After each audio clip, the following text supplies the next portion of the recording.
Hello, I'm Richard Ridge for Broadway World. Up next at the famed Paper Mill Playhouse in Millburn, New Jersey, is the new musical Benny and June, which is based on the cult film. Under the direction of Jack Cummings III, it will begin performances on April 4th, and we drop by the rehearsal room to bring you a sneak peek and meet the company led by Bryce Pinkham, Hannah Elless, and Claiborne Elder. Offset it! So let's agree to be Avengers. Every fruit will be befriended. And we'll save those baked Alaskans. There'll be no more chicken fingers. Sorry. It's a shame that in this world so much food is so mistreated, when what's needed is a friend to take a shot. It's a shame that in this world no one saw the truth like we did. Now what's needed is a plan which we have got. My ears are hot.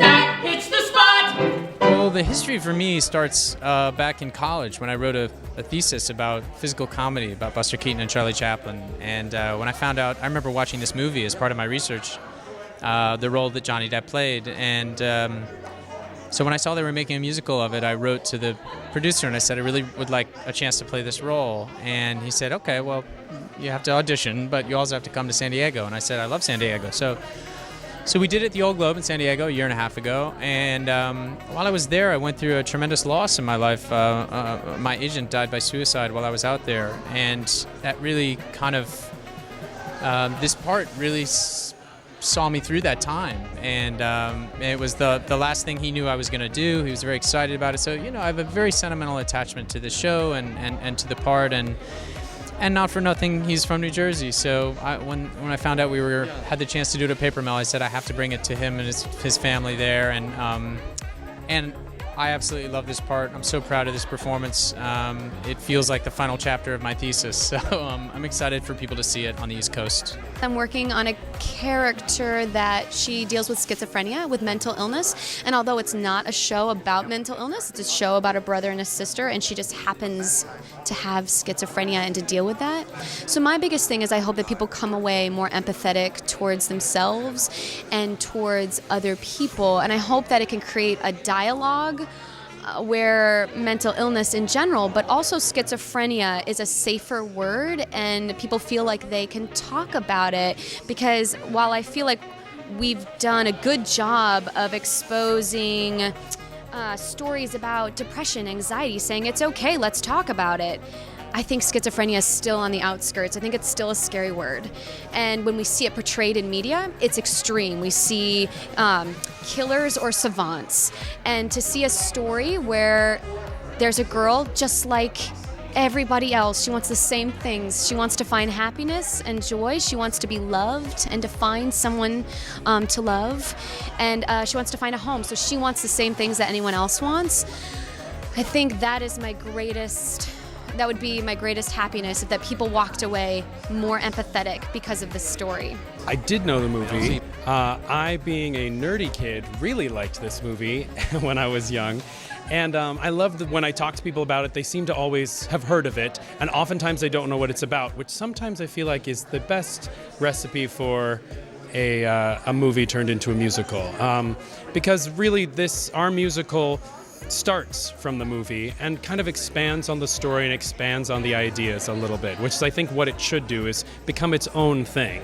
And this has really become that, which is beautiful. What I love also the camaraderie. I mean, we've been rehearsing now 3 weeks, and even though we've opened at the Old Globe, this is a completely different experience. There's new cast members.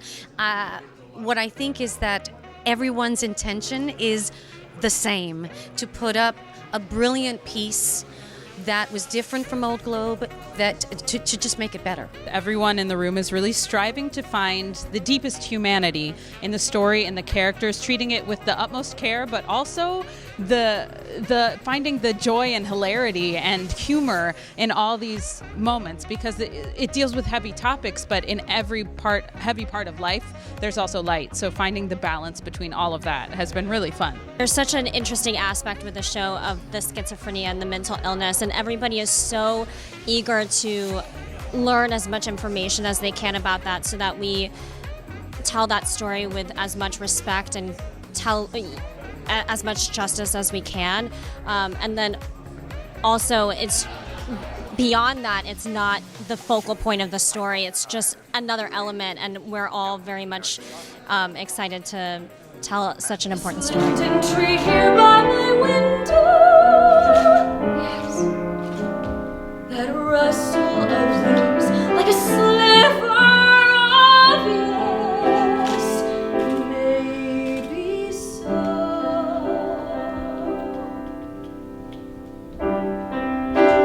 Yes. Or no. Loving is better than left. Oh, it's incredibly exciting because it's actually still evolving in rehearsal every single day. So it's really like working on a new play every day. No, yeah, I would agree. It's great. I mean, new work is the best because you're not being compared to another actor who's played it. So it's lovely to sort of put your own stamp on something. Well, it's great to be part of the creative process. You know, every day we show up, there's new pages to work on, there's new stuff to deal with, and it's a lot of fun goofing around with these guys every day. So it started with me. I was given the opportunity to select from a list of MGM films that had been licensed for adaptation for the stage, and I watched about 20 of these films. And when I got to Benny and June, literally 20 minutes into it, I said, "This is the one." Great story, great characters, heartfelt, funny, deep at the same time, and I just knew that it would be a great property to work with, and it has been. Well, and then you called them MGM, and then what did they say? Yeah, well, so I told them that I'd selected the film, and they said, "Great, now find a lyricist and write some songs." So I was able to collaborate with Mindy. And I remembered loving the movie, and I watched it again, and I was like, yes, this is definitely something right for musical theater treatment. So we started writing songs, and then we brought Kirsten in. Yeah, and Did you come into the picture? Well, I was actually one of Mindy's students at NYU, and she was one of my favorite teachers. A brilliant student. And so the producer actually brought me into this meeting, and I didn't know Mindy was even the lyricist, and I was so excited, and because she really was an amazing teacher, so I was just so thrilled to get to work with her. And then Nolan, of course, and meet Nolan. We're from the same area in California, so yeah, we had these mini connections. If you read it or hear it or see it, you'll understand that it is a very moving piece about brother and sister. But what I tell people mainly is it's about everybody has the chance to fall in love. And I think that's a beautiful universal theme that everybody can take away from that. There's a partner for everybody out there, and it gives people hope that, maybe there's somebody out there for me as well, and that everybody deserves that chance. It really has been one of the thrills of my life. The story just grabs my heart in a really deep way. I've never worked on a show about a brother and a sister, and I am one of four. I have 3 older sisters, so it's a very personal show for me. Well, it's just such an unusual musical, and I think it'll be great counterpoint to some of the other material that Paper Mill does on a regular basis or might be known for. So to be able to do what is essentially a smaller, more intimate musical, I think will be not only great for our audience, but it's a great thing for Paper Mill to be doing to help, advance the art form. And also, I think, we've reached out to these communities in our immediate area and invited them into Paper Mill to see our main fair. But we're hoping that this show will raise awareness across the state and eventually, the greater world about mental illness. Benny and June.